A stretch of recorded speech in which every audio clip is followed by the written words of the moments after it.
دەستێوەردانی ئاخوندەکان لە پەروەردە و بارهێنان دەبێت کۆتایی پێبێت. ئیمام جومعەکان کە لە ڕیزی پێشەوەی سەرەڕۆیی و کۆنەپەرستیدان و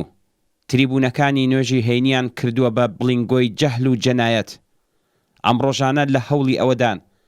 کە بۆ پێشگرتن بە بێڕەونەقبوونی دووکان و بازاڕەکەیان خوێندکارەکان ناچار بکەن بەشداری نوێژی هەینی بکەن. لەم پەیوەندیەدا ئەحمەدی مەحموودی ئیمام جەماعەتی کاتی ئیسفەهان نوێژی هەینی وەک یەکێک لە بەرەکەتەکانی نظامی کۆماری ئیسلامی ناوبردوو وتی کە دەبێت ئاموزش و پەروەرش هاوتەریب لەگەڵ بەرنامەکانی خۆیدا کارێک بکات کە خوێندکاران لە نوێژی هەینیدا بەشداری بکەن. پێدەچێت دامەزراندنی دەیان هەزار مەلاو فەقێی بێسەواد و کۆنەپەرست لە مەدرسەکان بەس نەبوو بێت و ئێستا لە هەوڵی پەلکێشکردنی خوێندکاری مەدرسەکاندان بۆ بەشداری زۆرەملێ لە ڕێوڕەسمی نوێژی هەینیدا. تا ئەو جێگایی کە کۆماری ئیسلامی دەناسین بەمەرجێک گەڵاڵەیەکی لەم چەشنە بەکردەوە دەربێت، لەوانەیە لە ئەگەری بەشداری نەکردن لە نوێژی زۆرەملێدا خوێندکاران لەگەڵ هەڕەشەی دەرکردن و قبول نەبوون لە تاقیکردنەوەکاندا بەرەوڕوو دەکەنەوە. واتە هەر ئەو کارەی کە ئیدارەی دیاریکردن و دامەزراندنی ئیتلاعات لا مەدرسەکان لەگەڵ موعەلیمە شەریفەکان دەیکات. گەڵاڵەی بەشداری پێکردنی زۆرەملێ لە نوێژی هەینیدا لە زمرەی ئەو ڕێوشوێن و بەرنامانەیە کە چەندین ساڵە بە مەبەستی ڕەچاوکردنی یاسا و ڕێسا ئیسلامیەکان لە بواری فێرکردن و بارهێناندا بەڕێوە دەچێ و ئێستاش مەبەستیانە خوێندکارانی مەدرسەکانیش بە زۆر لە شانۆی حەوتوانەی نوێژی هەینیدا بەشداری پێ بکەن. جیایی دین لە پەروەردە و بارهێنان و هەروەها جیایی دین لە دەوڵەت یەکێک لە گرنگترین و پێویستیترین ڕوکنەکانی پێشگیری لە پەرەسەندنی خوڕافە و کۆنەپەرستی و هەروەها گەشەپێدانی زانست و هوشیاریە لە سیستمی پەروەردە و بارهێنانی هەر کۆمەڵگایەکدا. بە هاتنە سەرکاری کۆماری ئیسلامی پەروەردە گەورەترین زیانی پێگەیشت. لە یەکەمین هەنگاودا موعەلیمان و مامۆستایانی سێکۆلار و پێشکەوتن خواز لە سەرکار دوور خرانەوە.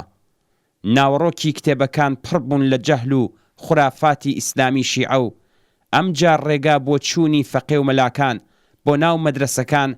دانشگاکان و هەروەها ڕێکخراوەکانی دیاریکردنی کادری نوێی ئامۆزشی کرایەوە و سیاسەتی کۆنەپەرستانەی تێکەڵکردنی حەوزە و دانشگا بەکردەوە دەرهات. بەم جۆرە دوونەوە لە منداڵان و تازەلاوانی وڵات بە فەرهەنگی هەڵاواردن لە دژی ژنان، بڵاوکردنەوەی نەفرەت و بێزاری لە دژی باوەڕ و ئاینیەکانی تر، خوڕافە پەرستی و دژایەتی لەگەڵ زانست و هوشیاری سەردەمی مرۆڤایەتی بارهاتن. خۆڕاگری خوێندکارانی دانشگاکانیان لە ئاست ئەم شەپۆلە هێرشە کۆنەپەرستانەیەدا بە توندی سەرکوت کرد و ژمارەیەکی زۆر لە خوێندکارانیان ئەستێرەدار و واتە لە درێژەدان بە خوێندن بێبەش کرد. بەخۆشیەوە بە هەوڵ و هیممەتی موعەلیمە شەریف و ئازادی خوازەکان، بنەماڵەکانی دژ بە خوڕافە و کۆنەپەرستی، هەوڵی هێزە سۆسیالیست و پێشکەوتن خوازەکان، گەشەی تێکنۆلۆژیا و دەستپێڕاگەیشتن بە دوایین دەستکەوتەکانی مرۆڤ لە ڕێگای ڕاگەیاندن و ئامرازە پەیوەندیە پێشکەوتووەکان، کۆچی ملیۆنی بەرەو ئامریکا و ئوروپا و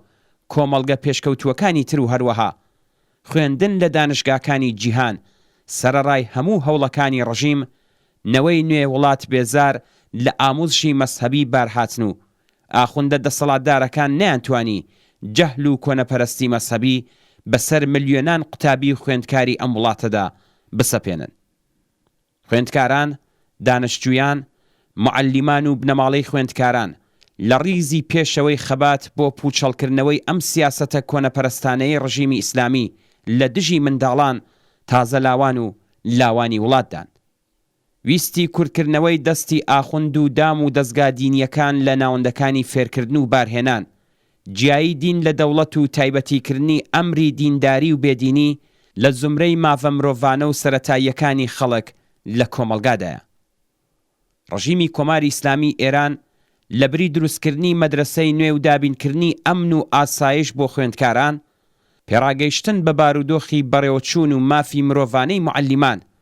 دروستکردنی کتێبخانە و دابینکردنی ئینتەرنەتی خێرا و بەخۆڕایی، پەرەپێدان بە مۆزەخانەکان و ناوەندەکانی زانست و لێکۆڵینەوە، دابینکردنی کتێب و چاپ و بڵاوکردنەوەی بڵاوکراوە زانستیەکان، دابینکردنی ئامرازی گواستنەوەی ئەمن بۆ قوتابیان و دانیشتوویان، لە هەوڵی پەلکێشکردنی خوێندکارandایە بەرەو نوێژی زۆرم لێ و بڵاوکردنەوەی هەرچی زیاتری جەهل و خوڕافە و چاندنی توێی نەفرەت و بێزاری لە زێن و مێشکی لاواندایە. بە هەوڵی یەکگرتوانە و ڕێکخراوی جەماوەری ملیۆنی خەڵک لە پێناو ڕووخاندنی ئەم ڕژیمە کۆنەپەرستە ئیسلامیە، دەرگای دووکانی ئاخوندە دینفرۆشەکانیش دادەخرێت و ئەم لەشکرە مشەخۆر و کۆنەپەرستە ناچار دەبن بۆ دابینکردنی ژیانی خۆیان لە فکری پیشەیەکی شەرافەتمەندانە دابن و هەزینەی ملیار دۆلاری دام و دەستگا مەزهەبیەکان خەرجی پەرەپێدان بە زانست و هوشیاری و هەروەها باشتربوونی بارودۆخی ژیانی معەلیمان و خوێندکاران دەکرێت.